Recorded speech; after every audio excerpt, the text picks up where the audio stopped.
Oh my God. As Bill O'Reilly once said, we are doing it live, folks. We are doing it live. I can't believe it. We are here. It is Meredith Lynch and my old pal, Rebecca Senenez, and we are doing our first episode of The Moment in studio. I'm so excited. It's a special bonus moment episode. We have Jessica Valenti coming in a little bit, and we are going to go through we've got notes on notes because we're going to go through all the absolute insanity that was Project 2025 that we are now living. And now there's a new report from the Heritage Foundation that we are going to go through with Jessica. You know her from her incredible Substack, Abortion Every Day. And she has just such a handle on where all this stuff is. Yeah. But right now, I just want to say, I have a handle on where you are. Yes. You're right here with me, which is wild. It's, you know how like there's like a pandemic thing where like, you don't know what people look like in real life. I mean, of course, you and I do because we've spent a lot of time together. But this is like one of those feelings where it's like, whoa, real people. You know, like you never know how tall somebody is until.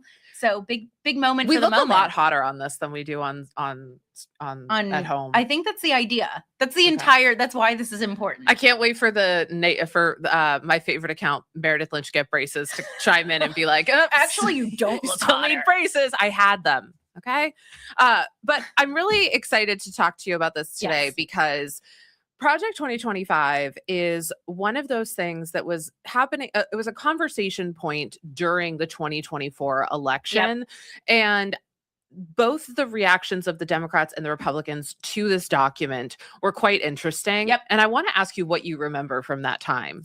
I remember everybody on the left being like, this is 100% going to happen. Like this is very clearly a plan that the Republicans want to put in place. And I remember the Republicans saying the Democrats are hysterical. And we're going to go through a little bit and talk about why perhaps we weren't that hysterical. But I want to like let you lead because you did a lot of research here. So bring me back to what was actually being said in 2024. Yeah. So I feel like I didn't know anything about the Heritage Foundation. No, neither did I. Yeah. I feel like I first started hearing about this really like towards the end of the campaign cycle. Like once, you know, Kamala Harris wasn't until fully in it, right? I started hearing about it. And so we have a clip. I want to play this clip of Kamala Harris when she was speaking at a rally about Project 2025. And his agenda is all laid out in Project 2025. Which I still must say, I cannot believe they put that in writing. I mean, they put it in writing, they bound it, they handed it out. And if you get your hands on it, Google it. It's a detailed and dangerous blueprint for what he will do if he is elected president. Okay. Yeah, that's what I remember. Right. Now remind me what he said about this. And then I want to talk about what's happening right now. Yeah. Despite clips like that, we also had Trump saying, I know nothing of Project 2025. And it did come up in debates. We're going to play. We have a short clip of that. I have nothing to do, as you know, and as she knows better than anyone, I have nothing to do with Project 2025. That's out there. I haven't read it. I don't want to read it purposely. I'm not going to read it. This was a group of people that got together. They came up with some ideas, I guess some good, some bad, but it makes no difference. I have nothing to do. Everybody knows I'm an open book. Everybody knows what I'm going to do. Okay. He always says that, by the way. It's always, everybody knows. Everybody said this. Everybody this. That's just such a tactic, I think. Such a tactic. And it's also like, he tells you what he's going to do beforehand. Like there's things we can talk about later in the week. Today's more specific, but like all the people who are like, I didn't know. It's like, well, we had a full plan, but I want to ask you a little bit about the history of the Heritage Foundations, but just to like get into it, let's get for real. what has been implemented, right? He said, I've never read it. I don't know anybody who's part of it. It's an extremist plan. Tell me what's actually being implemented a year later, because we know it is. Yeah. Oh, for sure. So shortly after winning in 2024, Trump hires Russell Vought, who is a key contributor of Project 2025, and he's leading the Office of Budget and Management. And what's followed has been that about 40%, or no, excuse me. What has followed has been that the Trump administration can now trace back a lot of the orders that they've made, a lot of the things they put forward back to Project 2025. And we could talk a little bit about what some of those things are, but I just want to also remind people what the Heritage Foundation actually is, because I think it's super interesting. So they're not just Project 2025, right? They're a conservative think tank, and they were founded during the Nixon administration. And in the early years, they were really like, hey, we're pro-business. Yeah, we've got a Christian lens, but really we're anti-communist. Yada, yada. Yeah, right? Then when Reagan takes office in 1981, he hands out copies of the Heritage Foundation public policy to his cabinet in their first staff meeting. Got it. Okay. So Heritage Foundation is like, it's actually not, I mean, this is such a it's not extremist in the way that it's like, oh, never heard of it. This is super fringe. It's like deeply embedded in the Republican think. Totally. world. And it's, but I think it's also interesting that it's been around for so long. Yeah, so it's the fact that like the first we even heard of it was, October of 2024. So obviously there's many things that the Reagan administration enacted that were based off recommendations from the Heritage Foundation. But more recently, the Heritage Foundation has been a voice in the appeal against the Affordable Care Act, and they've also helped provide Trump with nominees for the Supreme Court. So that was all in the prior administration. What's really interesting, and I texted you this last night, is that the whole concept, the whole basis of Obamacare comes from a 1989 lecture from a health economist who was working at the Heritage Foundation. So the basis of Obamacare. And yet I still don't have good health insurance. And yet. But let's talk about some of those things. You were saying what's been implemented, okay? So according to Reproductive Freedom for All, 40% of Project 2025's policies to restrict reproductive rights have been implemented. Oh, wow. In the first year, you don't say. 40%. Okay. So there's that. NIH has canceled 800 million research grants for LGBTQ plus health, including studies around cancer and HIV prevention. Most of these cuts were upheld by the Supreme Court. Okay. Trump signed an executive order in January 2025 directing federal government to begin having more influence on K through 12 education. Yep. So these are just like a few of these things, right? Yeah. And also we've seen changes in the military around LGBTQ plus and DEI that also came from these recommendations of Project 2025. So I will say this, I was one of those people that like, when I first heard about it, I was like, there's no way that there could be this extreme of a document that they're trying to enact. I don't know if I just didn't know that they would be so successful. I think what was so scary about Project 2025 and seeing it is just how long the far-right conservative party has been planning things from every level. Because if you looked at Project 2025, it was like a document that was like, here are the levers of power, like here's how you implement our vision. Right. And it included like the people, the policies, the ideals. Do you know Caroline Leavitt came out of a government training program from Project 2025? Brendan Carr, who was the FCC chair, who was part of the Jimmy Kimmel of it all. And so, I want to keep talking about this, but like part of why when I saw them put out this new, they don't call it Project 2026 now, it's called We've been calling it it that. Yeah. And the internet's been calling it that. But it's the Plan to Save American Families. The reason that I looked at it and was like, oh, I think this might be important is because they're clearly very, very good at implementing this type of stuff. Like it's things that they have done. And so by reading it now, it's sort of like, okay, can we get a sense of what they're planning or not planning for women's bodies specifically, but for LGBTQ people, for people who give birth, for families in general. What's interesting to me about Heritage Foundation is like you say Moms for Liberty and like everybody knows that. Like I know exactly who they are. I know exactly what they stand for. They're great at galvanizing. Yep. MAGA's really good at galvanizing. Yep. Doesn't mean that we like them, but they're very really good at galvanizing. Yeah.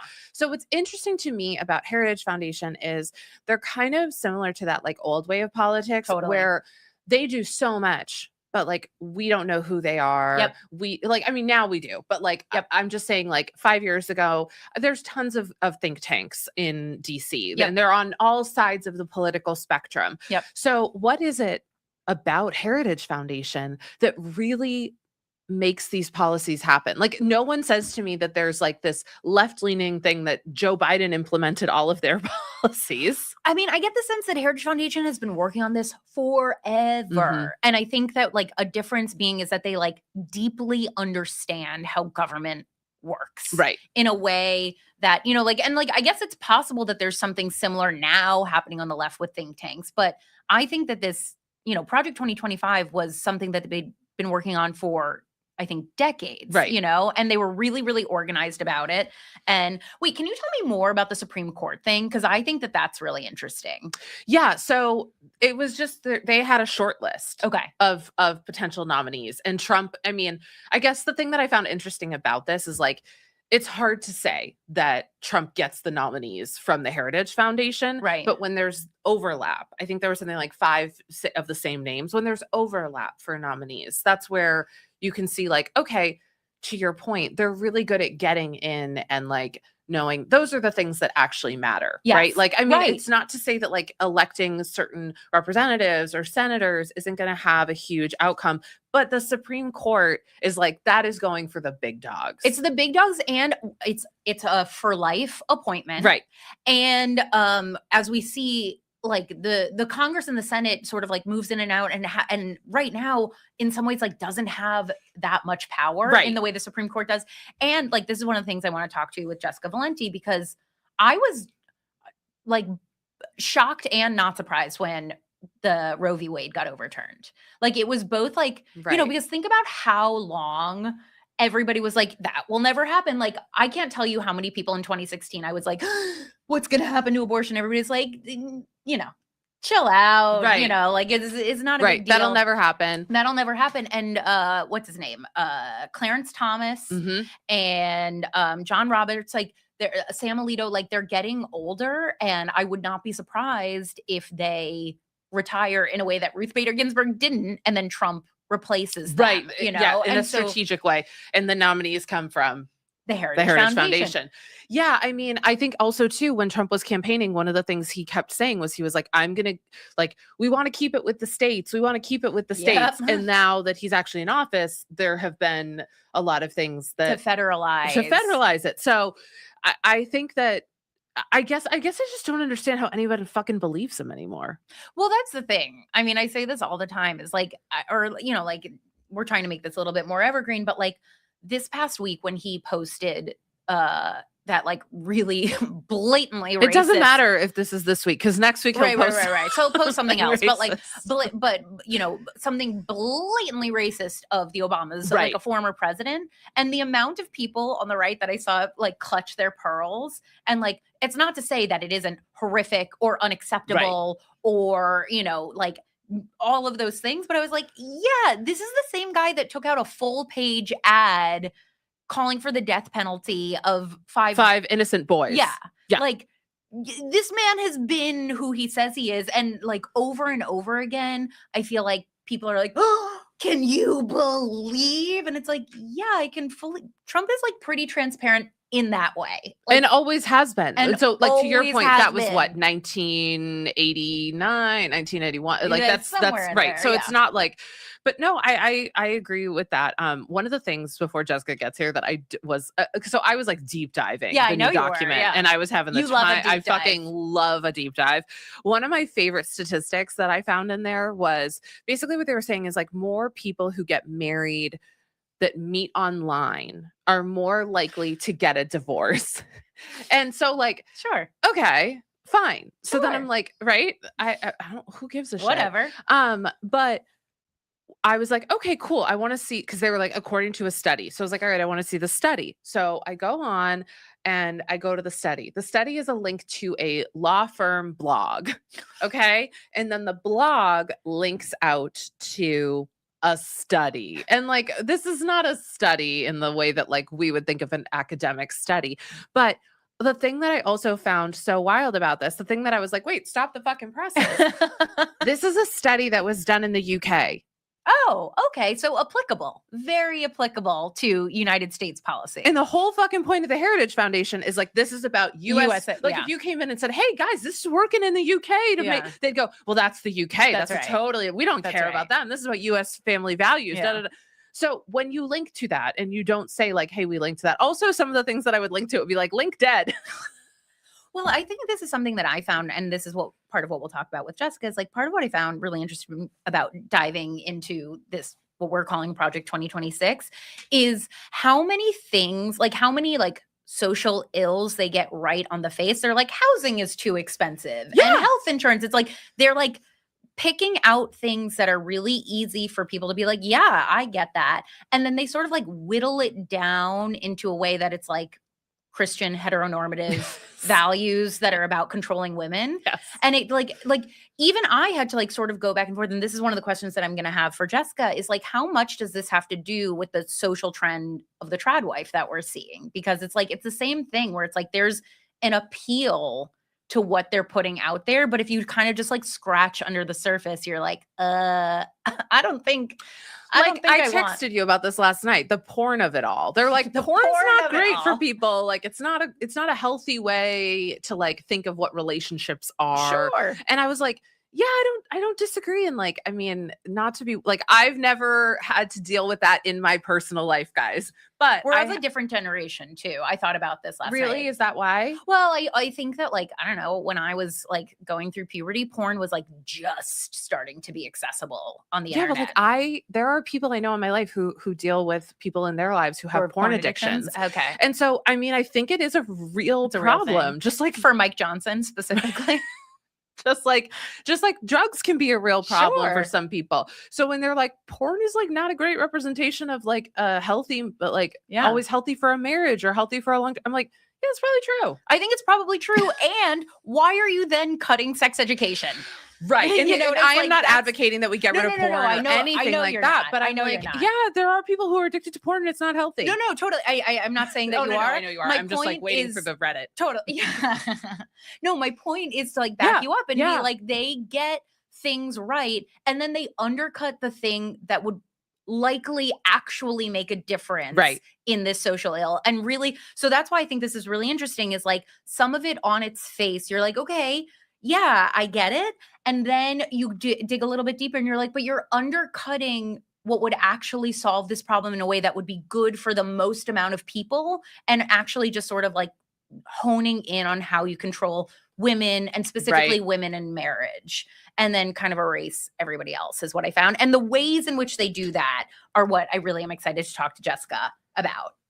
Yeah. And I think she might be joining us real soon. I also have to say, I'm like an ultra Jessica Valenti fan. Oh, are you? I'm an ultra. I mean, I adore her too, but I think I know this is like, I like, remember when I met her, you were really jealous. I was really jealous. Yeah. I remember, so she was like a writer in the, like Jezebel. But I remember I read a book of hers called Sex Object in 2016, 2015, somewhere around there.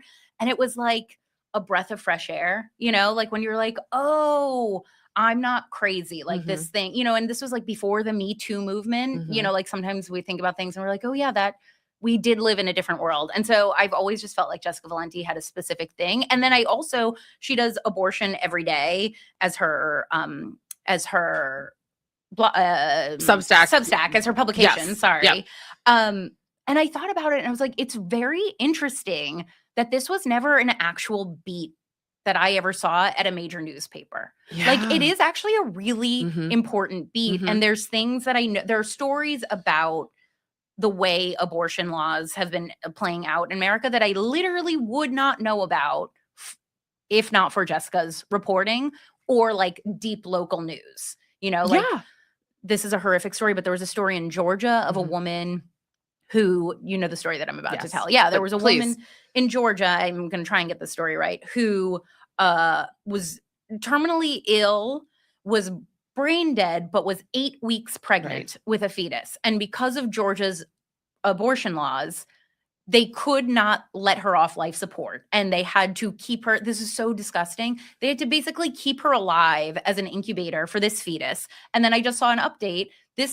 It was eventually delivered, but it's been living in the NICU for the entirety of its life. It's now 11 months old. It has, like birth defect. It's like, it is not a And it's like the pain that you make a family go through 100% when someone's on life support, and you would want to remove them from that to give them dignity, some peace and dignity. And also it's like, what are their wishes? Now, like, not everybody has this, has had that conversation or has that That's in right. writing, whatever, but like, what are the wishes? It completely takes away the wishes of the family. Yep. And so, I was like I was actually looking at, and I don't know if we'll get to it, but I was looking at the birth rates since abortion was since interesting. Roe v. Wade, right? Tell me more. So 1973 Roe v. Wade, I think is, happens, and birth rates are kind of are lower. And then in the 80s, they go back up. Okay. Now, I think that's because a lot of boomers were turning the age of of Seems right. having children. Yeah. Right. So,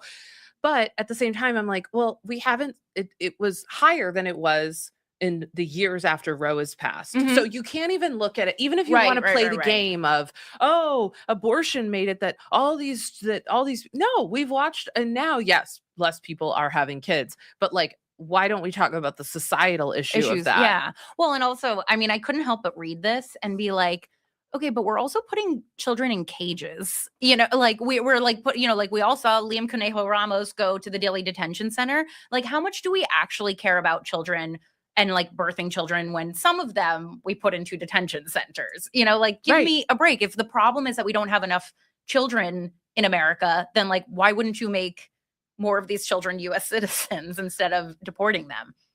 Also, the other thing I'd say is like this whole thing rags on single parents. And I think that's really like, Ooh. it's just like, I remember hearing Mitt Romney say like, well, children need a mother and a father. And I remember feeling like, as somebody whose mom died, I was like, fuck you. Yeah, fuck Like you. my father's like, I don't care Yeah. how you get there. Yeah, we but like, both would had, you say like, kind that? of Would you single- say that to Right. me? Would Right. you? No, Yeah. you probably fucking wouldn't. But you never know how someone ends up That's right. and even if it's not that way. That's right. Like, it's just, yeah. So anyway, sometimes I do want to just say, fuck you, Mitt Romney. Yeah, fuck you, Mitt Romney. But you know who not fuck you? Who? Jessica Valenti, who's here with us. She's a writer. She's an activist. She's one of the country's most influential voices on gender politics. She's published 8 books. I've read like at least 7 She's of one them. of those people that like, actually, when you say her name, people go, oh, I read her I know book. Jess Valenti. No, they go, oh, I read her book. It's Totally. like nobody's. No, I have a friend that I texted to tell her that Jessica was Yeah. coming on that I wouldn't have texted, like, no offense, Padma Lakshmi. Like, this is big celebrity for like the feminists. Anyways,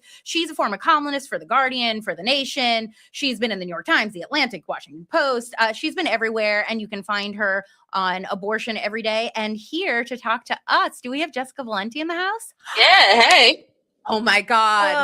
Oh, this is really, I promised Meredith I wouldn't fangirl too hard, but hey. That's so nice. Hi. That was a very nice intro. I always like a fuck you, Mitt Romney.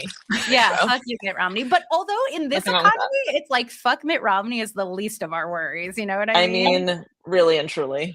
Really, But like, truly. part of me is like, what did he set up Yeah. to get us to the Mm. point that we're at? Yeah. Right. All of them did. All of Yeah, them yeah. set us up and laid the groundwork for this moment. And I mean, listen, most of them are happy it's here. Yeah, they are. They're for sure happy it's here.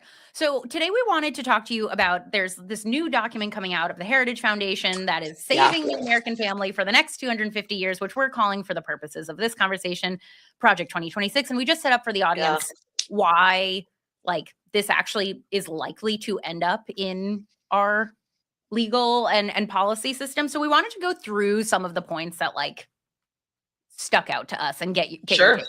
So Yeah. I want to start with, I was really struck by how much they were going after the welfare state and like how much that is affecting the American family. Right. Yeah, like it feels, And it's like, what even is welfare anymore? Right? Like, people get food assistance, people get Medicaid. Like, I don't even know that there's a thing. There's no thing called welfare. You don't get a welfare check anymore, right? I mean, you get assistance, but not if Republicans have anything to do with it, right? Like I think, Rebecca, you were saying something to this effect a couple of minutes before I joined, where it's they don't really care about the children that are here, the babies that are here. Like, this entire plan is very much, we want to force women, young women specifically, to get married early, have babies, as young as possible, have multiple babies, get trapped in the home. But also, we don't want to give you any sort of meaningful support, no government program, no paid parental leave, no affordable, accessible childcare. Just nothing. It's that, pull yourself up by your bootstraps mentality, that is not at all helpful or useful. So, I mean, and that's why they're forcing people to have babies, right? Like, they're not making the culture or the politics pleasant to be a parent. So they have to force people rather than just make it nice.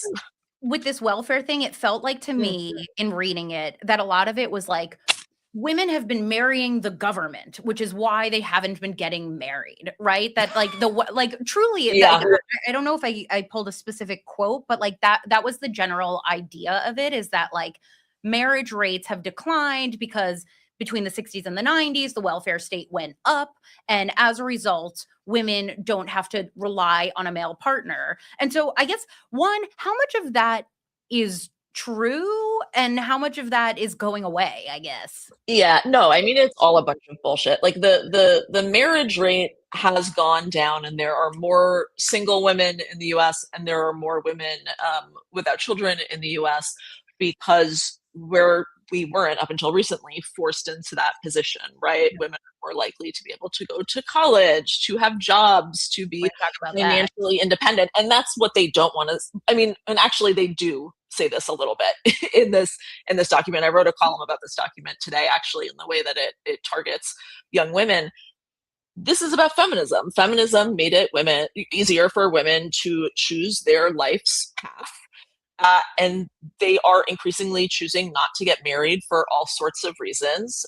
And instead of sort of targeting young men and teaching young men, hey, you need to bring something else to the table other than a salary, they're targeting young women and making this whole, welfare state, daddy government thing up. Because they want to be sneaky about the fact that it's really that they just want to roll back all of these really basic rights, right? Like, there's a reason in this document that they're so obsessed with the divorce rate and no fault divorce and making it more difficult for people to get divorced. Down to one of the wackiest things I thought, it's one of those things that it's such like a random policy drop in, but is so nefarious, like electing more family court judges who don't like divorce. Oh, interesting. So that when you try to go get a divorce from your asshole husband, a family court judge is like, no, I'm not gonna grant you, right? Like, so they're taking like this really specific localized approach to making it harder and harder for women specifically to leave relationships. It's just all really insidious. It's so insidious. I want to go into the education part in a second, but I do want to take like a quick little tangent and ask you, what do you think about, I've been hearing more and more of like conservatives being like, conservative feminism, and it makes my hair stand on end. But I wonder what you think, just like very, very quickly, about the word conservative feminism as we read this type of stuff, which I'm sure they will brand as conservative feminism. Yeah, I think that what they like to do, and we saw this with Sarah Palin, right? Like, any feminist who came out against Sarah Palin was like, isn't this what you wanted? Isn't what you wanted to, prop women up? There's a difference between benefiting from feminism and being a feminist, right? Like, I think that we have like devolved into this place where, aren't you a girl's girl? Aren't you supporting what women do? No, feminism is not about supporting every woman. Right? Like, it is a very specific social justice, political justice, economic justice push. So I just find it exhausting, but it is a sign of how powerful feminism is and how powerful feminist rhetoric and the feminist movement is, that they are working so hard to co-opt and appropriate feminist language, right? And we see this with the anti-abortion movement too. They're doing the same thing. And so that should give us a little bit of hope about how well feminism is doing culturally. That's a good point. They don't want us to go to college. They want us to get married. They want us to stay married. Yep. They want us to have lots of babies. And they don't really want white babies specifically. Right. But Yeah. and they don't want us to be wealthy. No. And No. at the end of the day, what do they think they will get out of that? Good question. I mean, it's a terrific question. I mean, I think it is, first of all, a lot of free labor, right? A lot of free domestic labor. And it really, for them, it's so much about building this really narrow world with narrow gender roles, right? And reasserting male control. I think that they do not want women in the public sphere, right? Like education, jobs, much easier to trap women in the home if they are forever pregnant. They just don't want us competing in the public sphere. They don't want us taking up space that they see as males' right and male spaces, right? Whether it's working or representing folks politically, they don't want us in government. Like, they fundamentally do not see that as women's roles. They see women's roles as supportive to the real stuff that men want to do. And so anything that they can do to push us back into that place is what they're going to do. And that's why we see all of this trad wife stuff. And one of the things I wrote is like, if they can convince young women that this is actually what they want, that this is actually a great thing, fantastic, right? It makes it a lot easier for them if a new generation of women believes, oh, well, actually, that sounds sort of great, and I'm going to do that. But at the same time, they have no problem forcing it. And that's part of the fun for them, right? Is the fact that we don't want it. That's part of the appeal. Oh, you mean men like to force women to do stuff? Just a little bit. A little bit. Okay, so one of the things that I noticed in here, and this just sort of like put up my spidey signals, is they talk specifically about the Griggs versus Duke decision, which was like in the 1980s. There was a Supreme Court decision that took away standardized testing as a mode to get into the workplace because it was found to be racially biased. And they are saying because of that Supreme Court decision, now more and more jobs, you need a college degree in order to get that job, which I feel like is like a little bit cynical. But the reason that I'm bringing it up is like, it made me look at, I'm like, okay, what other Supreme Court decisions? They specifically say that they should overturn the Supreme Court decision, but it made me think, Obergefell, that what are you looking at that the Supreme Court is likely to take up in the same way that Roe v. Wade kind of shocked and didn't surprise us? Yeah, I mean, likely to take up is more difficult.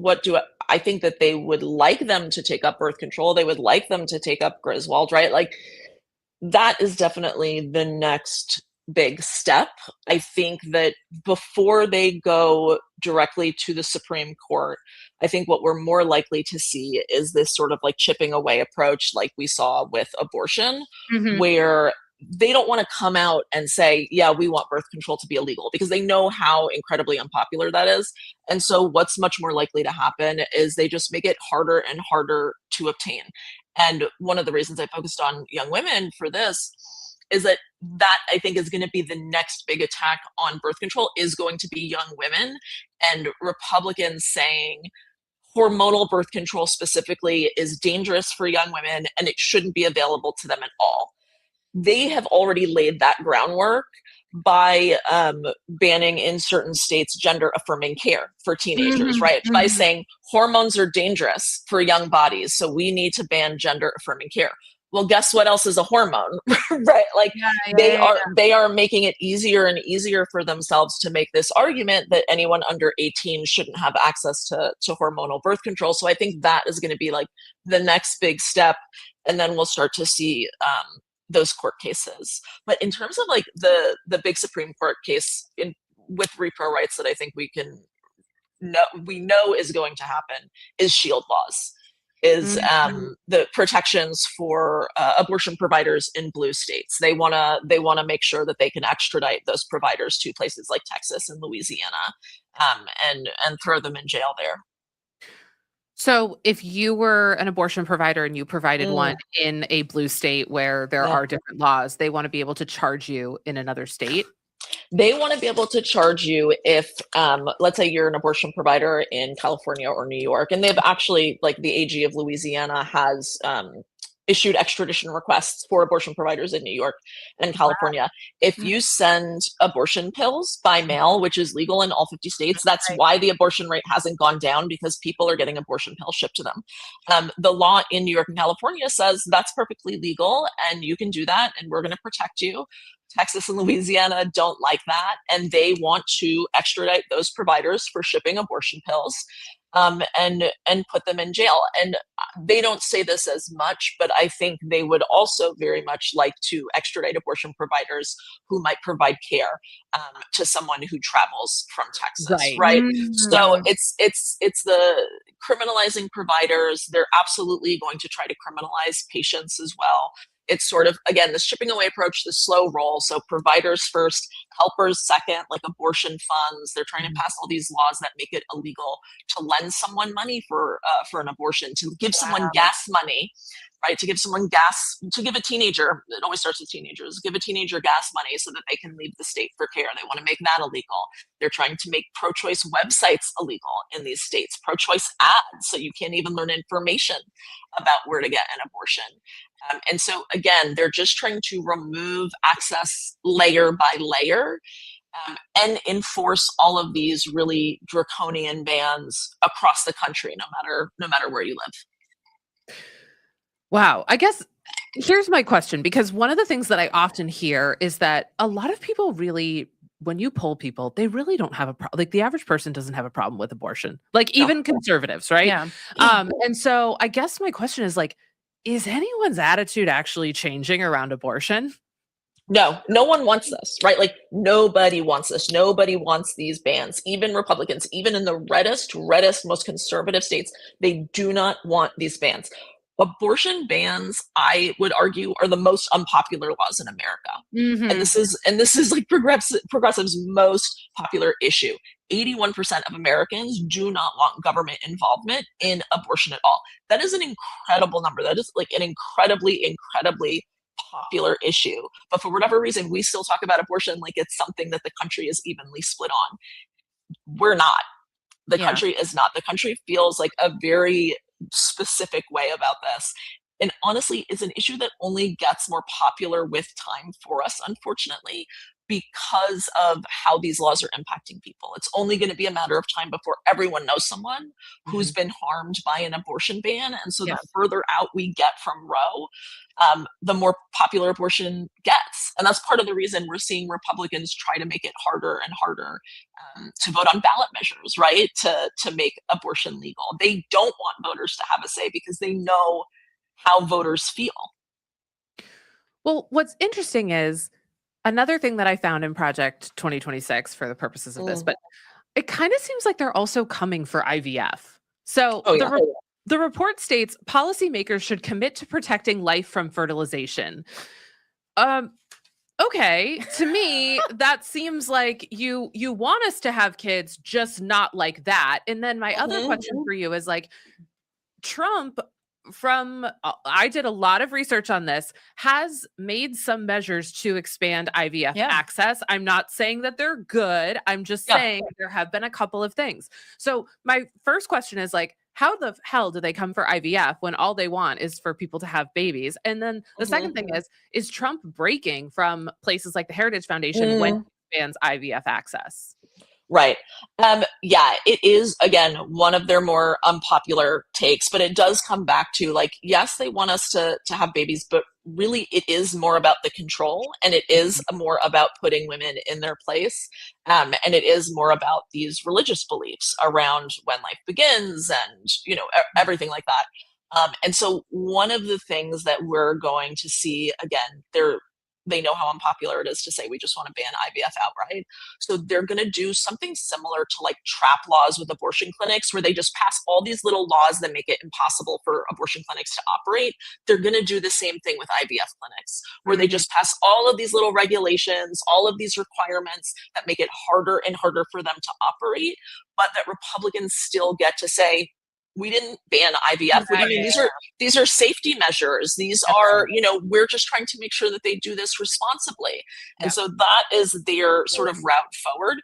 With Trump, there have been cases where like the anti-abortion movement is not as happy with them as they could be. They would like him to do more. They would like him to ban the shipping, the interstate shipping of abortion pills. They don't like everything he said on IVF. But what like the measures he's enacted on IVF are pretty nominal. They don't do a lot, and so they're sort of okay with that, right? Like they're like, okay, he needs to say this thing in public, and he needs to make this like a big splashy moment so that he can pretend that he's pro reproductive rights in some way. But because it doesn't actually do much, they don't have a huge problem with it. You know what I mean? But they are pissed off that the administration is not going after interstate shipping of pills. That is something that they do really want him to take on, that he won't, because it's too unpopular. Yeah. Right. That's the thing. At the end of the day, he knows these are unpopular policies. He'll actually lose people from this. Yes. He knows it's a super unpopular issue. Sorry, I was just going to say, it's a super unpopular issue, and that's why so much of what we're seeing happen right now with the tax are not happening on that national level, where he doesn't have to take responsibility for that, and instead they're focusing all on state laws, on right, and so it's still harder and harder to get an abortion, right? Like what Trump does is sort of not meaningless, but most of what is happening on a state and local level.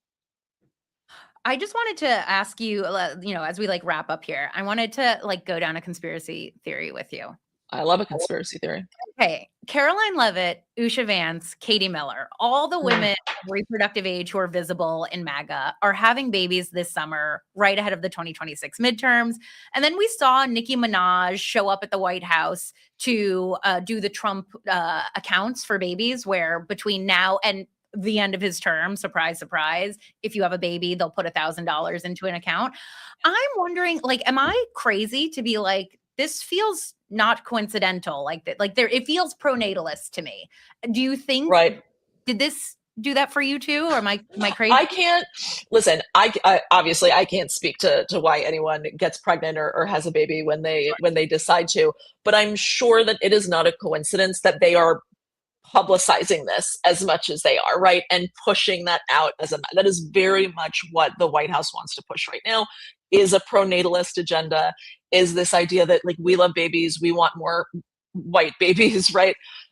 So no, I don't think that part is a coincidence at all. And actually, one of the authors of this, what you're calling Project 2026, is on the team of White House advisors for encouraging, persuading women to have more babies. Really? So there's a connection there. One of the other authors used to lead the Civil Rights Division at the Department of Health and Human Services under the first Trump administration. So these are people with very, very close ties to the Trump administration and to the reproductive rights policy at the Trump administration. That's so interesting. So yeah, it is all very much connected. Most days I do feel like that Charlie Day meme where he has like all like the things in the background, like that. That's what I'm doing most days. Yeah. Well, Jessica, we are so grateful for what you do every day. Thank you. And we can you remind all of our friends where they can find you? Yeah, they can find me at abortioneveryday.com, where I'm doing a daily newsletter, and I'm on Instagram and all of those other places just with my full name. Well, thank you so much for joining us. Oh, please come back. Yeah, please come back. Anytime. Thank you for having me. Thank you, Jessica. See you later. Bye-bye. Bye. Woo. Yeah. Well, I'm not pregnant. I have my period. I know. Everyone here already knows that too. I'm not upset at all. We came into the studio. Meredith said I have to use the restroom. I saw her grab a tampon, and then I said, "Oh, I got my period right after you." And everybody was in the room. But you know what? This is a show where we talk about our periods. That is like where the difference of you being like I was raised so Catholic and you were raised so Jewish. Yeah, I'm that is where the difference. No, I'm fine with people knowing. You guys, I have my period. And I do too. Day 3. I do too. I also have my period, and I'm miserable on the inside. I'm not as miserable because I'm on day like three now. So Yeah, I'm we're a couple kind of days like- behind you. Yeah. Yeah. But y'all, I had so much fun I hanging did out with you too. in the live and in the flesh. Yeah. And Jessica, what an amazing guest. We're I so know. grateful to have her today. Yeah. And y'all, thank you so much.